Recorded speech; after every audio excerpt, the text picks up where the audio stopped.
I'm Anthony Jewett from St. Mary's in Park City, and this is Rejoice in Hope, an audio series on discovering Jesus Christ.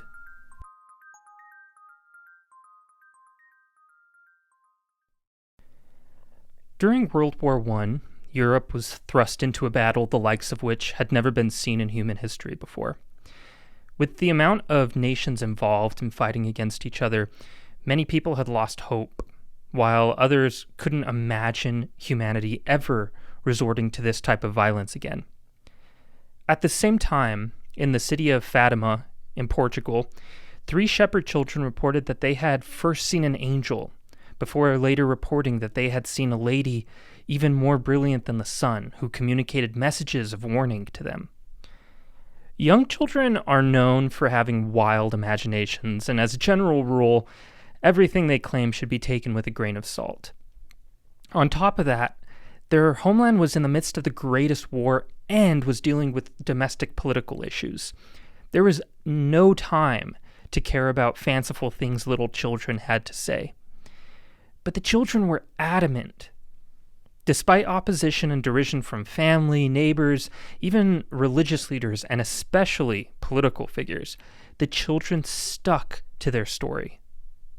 What would it take for anyone to believe that such supernatural claims were true, especially when they came from the mouth of children? Well, for one, a supernatural sign would definitely help.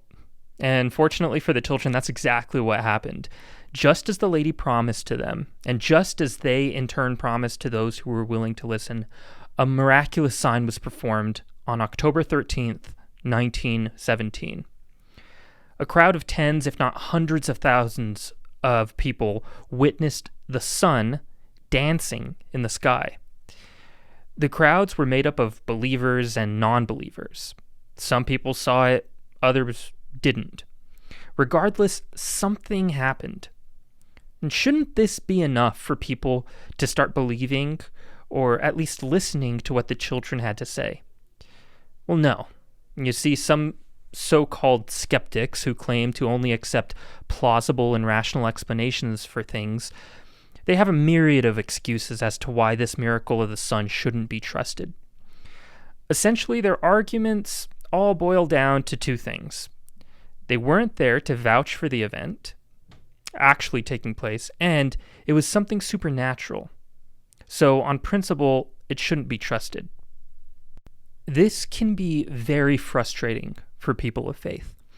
If supernatural things will not be accepted as evidence, how is it ever possible for us to defend our belief in the supernatural? Well, it's actually pretty simple. We can deduce things from basic logic and reason. Yes, the stories that the children claimed are hard to believe. Yes, the miracle of the sun cannot be proven scientifically.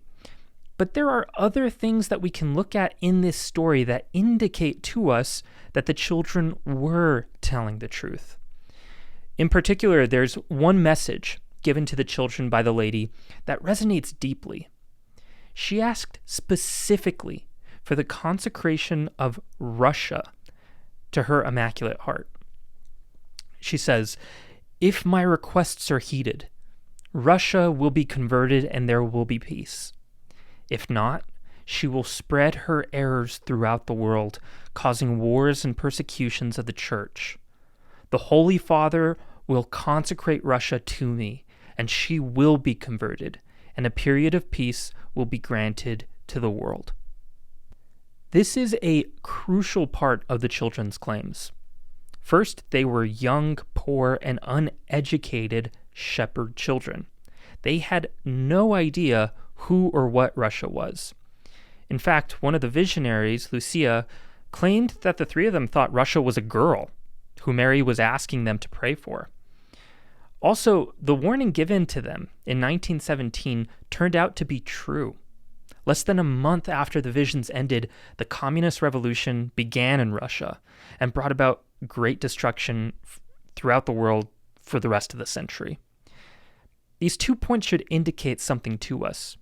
These children clearly were not lying about what they heard. And there's enough evidence here to begin trusting them. And that's something that we must be aware of as Catholics. Our faith is only bolstered by reason. The two are not incompatible. And in fact, we can use this tool of reason to defend our faith and to find evidence for our claims, including in the Gospels. There are a ton of reasons why we should believe in the story of Christ in the Gospels. It's extremely frustrating to hear people say that these stories are nonsense or unbelievable, especially since there is evidence that these events are true. We study the rest of human history and accept it as historical without having to be present for historical events, because we have evidence that suggests these things actually happened.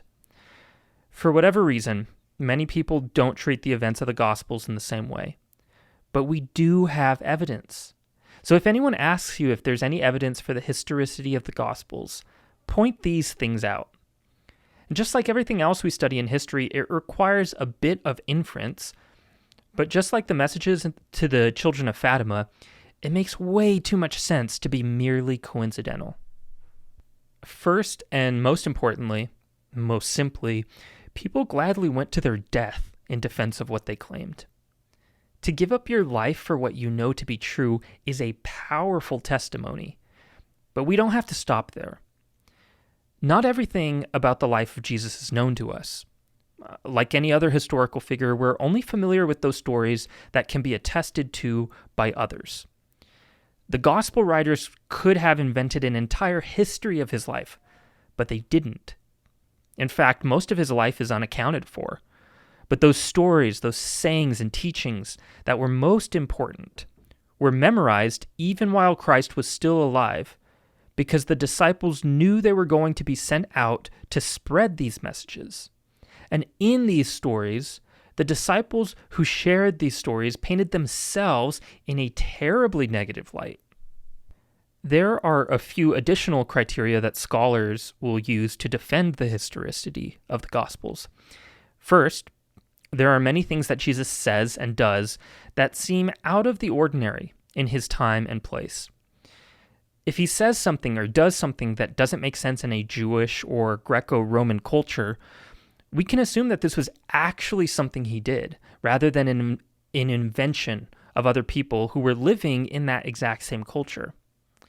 Second, if these things that are out of the culture are so extreme that they seem antithetical to the culture, we would think that Jesus' followers would be too embarrassed to include them in his story, especially when they're trying to claim that he was, in fact, the long-awaited Messiah.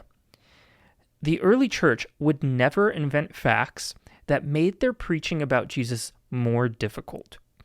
And the most embarrassing thing would be the death and the apparent failure of their messianic leader, especially after failing to convince the masses. But instead, they embraced his crucifixion, and they also embraced the stories of their own cowardice in the face of his death. Third, there are little idioms that are unique to Christ that can be found in all four Gospels, such as him saying, "Amen, I say to you," or calling God Abba, or Father. When Jesus is being quoted with this personal style of his, we can trust that it's a sincere account of the words that he's saying in that moment. Fourth, there are stories that are found in multiple Gospels that are different in details. And those minute different details are actually great evidence of the historicity of the events because they indicate different perspectives rather than all telling the exact same story. When the same event is found in 4 distinct accounts of the Gospel, we can only assume that this was a well-known event, attested to by many different people. And fifth, and probably most important, people were drastically changed when they had personal encounters with Christ. The disciples and figures in the early church were completely different after following him. Something must have been special about the influence of this historical person, Jesus Christ. People are looking for proof of the truth of the Gospels, but there's a big difference between proof and evidence. Proof does not allow you to have an opinion on events. It doesn't give you the freedom to accept or reject history as fact, but evidence, of which we have plenty for the stories in the Gospels, gives us the ability to accept the truth of Christ or to reject it. Those who reject it often do so either without looking at the evidence or because, even if they looked at the evidence, it instills a sense of responsibility on them. To believe the Gospels to be true means having to listen to the words of Christ. And he expects quite a bit from his followers. But if we're honest with ourselves and we look at this evidence, the Gospels are true and they are worthy of belief. Once we accept this, Jesus calls us on an adventure that, although challenging, is going to change our lives for the better.